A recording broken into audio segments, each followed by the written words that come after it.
We have breaking news right now out of Modesto, where you see here Live Copter 3 showing us a fire at an irrigation district substation.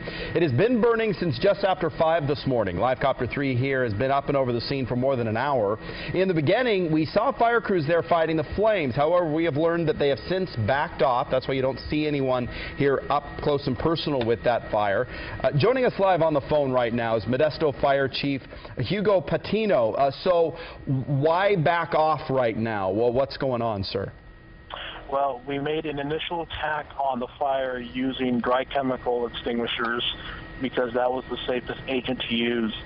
Because of the amount of heat in the cabinet and the oil burning, we weren't able to successfully extinguish the fire.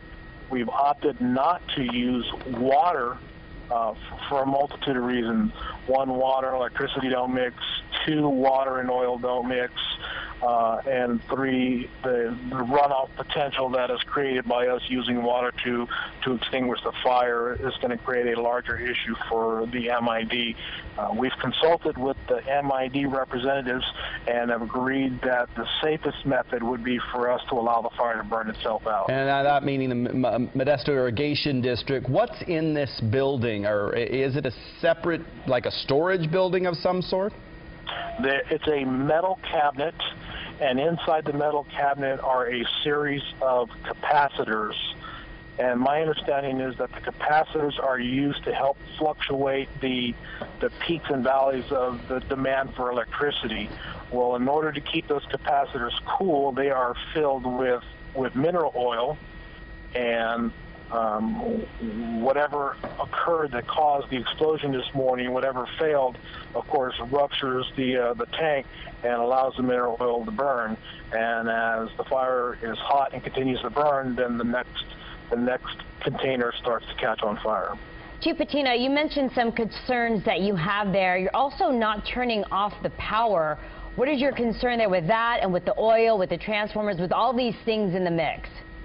Well, I think the intention of the irrigation district to keep the plant energized to the extent they can has to do with their ability to produce electricity. Because there is a lot of electricity there, if you introduce the water, then you create that electrical hazard that could be potentially harmful to firefighters. So, in looking at the totality of the incident, the decision was made that it would just be best to let it burn out. We see some people on the ground there, possibly with the irrigation district. What is their plan at this point? What are they doing? Well, they're going to continue to monitor the scene and watch the fire burn itself out. Obviously, they have the ability to get a hold of us if they need to, and we can be here in just a moment's notice.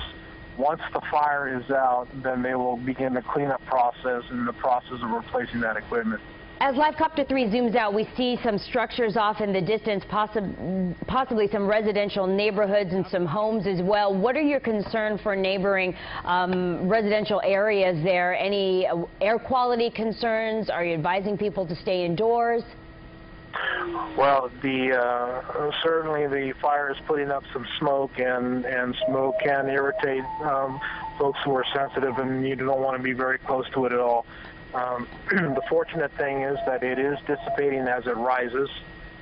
We would just urge everyone that they have a sensitivity to remain indoors, and if they find that that's not sufficient, then they should leave the area until such time as the smoke is cleared. Real quick, thank you so much for chatting with us. One real quick question. Any concern about power outages at all? No, I believe that the way the system is gridded, that even if this substation went down, that it would power outage would only be a temporary problem until another piece of the system could pick up the load. All right, thank you so much. We appreciate you talking to us, sir, this morning. We want to head it up now to Rob Stewart and Dave up in Live Copter 3. Dave, what are you seeing there? Are you seeing the fire dying down at all? Looks a little less smoky. It does look a little less smoky, Teo, but that mineral oil does continue to burn here. And 230,000 volts are generated by this power plant. So as you heard the chief say, they initially tried to attack this with dry chemicals, and I think, Rob, you captured that earlier, didn't you? Yeah, Dave, it's a great example of the situations that firefighters have to place the safety situations they have to put themselves into. This is them approaching the fire with a couple of extinguishers of dry chemical, and you'll see shortly here that they put the chemical on and it reacted very violently to that, and shortly thereafter they backed off, and I think that started the conversation about them leaving this to burn itself out. Teo, back to you. Dave Allen and photojournalist Robert Stewart in Live Copter 3 this morning. Thanks so much for giving us the update.